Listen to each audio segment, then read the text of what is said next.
ইয়া জাল জালালি ওয়াল ইকরাম 111 বার পরে পানিতে ফু দিয়ে ওই পানিটা বাসার চারপাশে ছিটিয়ে দিলে কি হয়?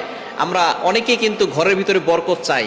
এই বরকত যদি আপনি পেতে চান, অভাব দূর করতে চান, খুবই গুরুত্বপূর্ণ একটি আল্লাহ তাআলার গুণবাচক নাম হচ্ছে ইয়া জাল জালালি ওয়াল ইকরাম।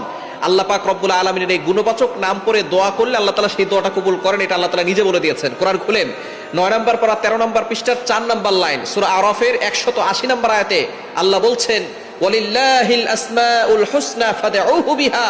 আল্লাহ পাক রব্বুল আলামিন জানিয়ে দিয়েছেন আল্লাহ তাআলার এই গুণবাচক নাম করে যদি কোনো ব্যক্তি দোয়া করে আল্লাহ তাআলা সেই দোয়াটা কবুল করে নেন, অ্যাকসেপ্ট করে নেন। সুতরাং ইয়া জাল জালালি ওয়াল ইকরাম আল্লাহ তাআলার গুণবাচক নাম, এই নাম পড়ে আপনি 111 বার পরে যদি পানিতে ফু দেন, ওই পানিটা একটা বরকতময় পানি হয়।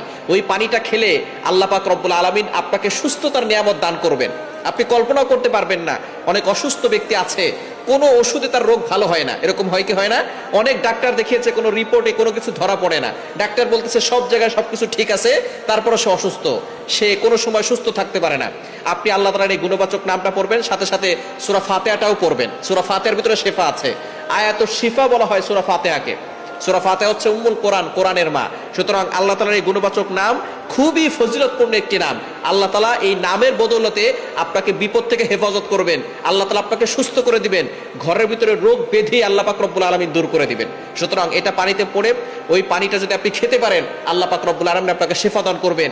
আপনি মনে মনে চিন্তা করবেন আল্লাহ তাআলার গুণবাচক নামের বদৌলতে আল্লাহ তাআলা আমাকে শিফা দান করবেন। এজন্য আপনি এটা 111 বার পড়বেন। 111 বার পরে পানিতে ফু দিয়ে পানিটা যদি আপনার ঘরের চারপাশে ছিটিয়ে দেন, তাহলে 1 নাম্বার হচ্ছে আপনার ঘরের সকল অসুস্থতা দূর হয়ে যাবে। রোগ ব্যাধি আল্লাহ পাক রব্বুল আলামিন এই নামের উসিলায় সবকিছু দূর করে দিবেন, এবং আল্লাহ পাক রব্বুল আলামিন ওই ঘরের ভিতর থেকে অভাব দূর করে দিবেন, এবং আল্লাহ পাক রব্বুল আলামিন ওই ঘরের ভিতরে বরকত দান করবেন। এবং ইয়া জাল জালালি ওয়াল ইকরাম যদি আপনি 111 বার পরে দোয়া করেন, আল্লাহ পাক রব্বুল আলামিন সেই দোয়াটা কবুল করে নেবেন। অবশ্যই আপনি ওযু করে আমলটি করার চেষ্টা করবেন। ওযু করে আমল করলে এরপরে দুরূদ শরীফ পড়ে আমলটি করবেন। দুরূদ শরীফ প্রথমে 3 বার পড়বেন, শেষে 3 বার পড়বেন।